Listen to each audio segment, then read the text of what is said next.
I'm Carol Wheel, and I'm lead teacher in English and ICT at Danecourt Grammar School. My name's Karen McWilliam. I am English teacher at Danecourt Grammar School, and this is our team teaching lesson on Shakespeare. Hands up. What's iambic pentameter? It's where you have a weak syllable, then a strong syllable. Good. And why is it called pentameter? What's special about the number? You may.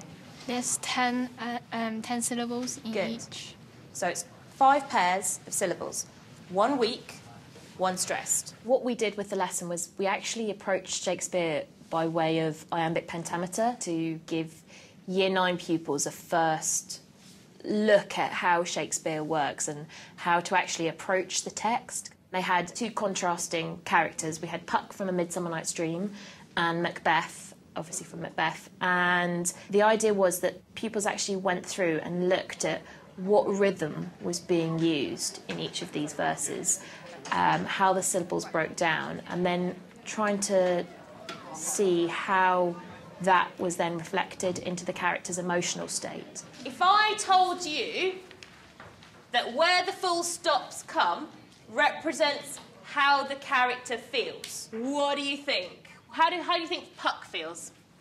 He's sort of like straight-minded. He knows what he's talking about and he's explaining it to someone. Good. Rochelle, tell me, Macbeth's full stops all over the page. How do you think he's feeling?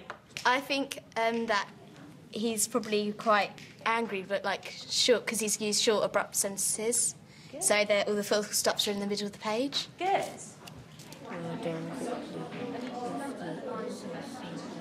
Now they are working out how many syllables are on each line and plotting it on a graph, and hopefully they should find that Macbeth's speech is actually quite erratic and the syllables move up and down across the page, whereas Puck's is much more regulated. So just looking at sentence structure and the number of syllables on a page, they're already starting to get a little bit of the emotion behind the speech and what's going on with the characters without even having to look at any of the language within the text. Are you finding that it's nice and even, like the Puck one? Where the syllables are a little bit all over the place. Yeah. We're team teaching, so Karen's leading the lesson, but my role really is to support her and my class to help discipline, because obviously there's quite a few characters here who need a bit more support than normal, and also to add an extra dimension in the teaching process, because I'll have different ideas and my students also have a different approach because they've done something beforehand that's different to her classes. What does Macbeth's graph look like? George? It's like all over the place. It's all over the place. OK, what do you think that means is going on inside his head? He's probably upset or angry by something, like he's missing something, or maybe he's giving up something. Yeah, he's interrupting himself, isn't he? He's here, there and everywhere. Something comes into his head, then something else comes into his head, then something else. OK. Rochelle? I think he has a lot of mixed emotions at the time, and that's why his thoughts have shown a pattern of, like, being everywhere. He's here, there and everywhere. Good. It's quite a risk, team teaching with somebody else, but Karen and I are incredibly similar in our teaching styles. We both like to take risks with our teaching and try out new ideas. We teach in a plaza which is getting increasingly familiar up and down the land. And it's a big wide space and there's nowhere to hide really, and normally there'd be a barrier between the 2 classes and we teach separately. But we thought, no, let's take the opportunity to teach in a more engaging style and involve a bigger group of people to see what comes out of it. So it was quite risky, but I think the rewards were immense. Puck, what generally did we find? Yeah. His graph is mostly on a straight line. Good. What did you find?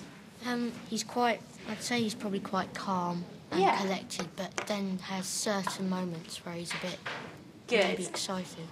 Perfect. If I tell you that without looking at a single bit of language, you've captured exactly what's going on in each of those characters, how about that? You just analysed Shakespeare.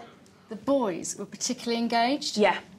They were using their mathematical skills to plot it. So they were transferring skills from a different part of the curriculum into an English lesson, which they wouldn't normally do. It's quite nice to learn about something that we might not always learn about. It's really interesting as well because some of the stories we can relate to some of today's like films and books. It gives us like an insight to the past where we can't travel back in time, but we can at least try to understand what they thought. We got a chance to all work together. So. Yeah, in different forms. Yeah. It shows that anybody, and we've got quite a mixed ability in there, and they could all access these very, very difficult texts because they had tools. It's a toolkit. Yeah.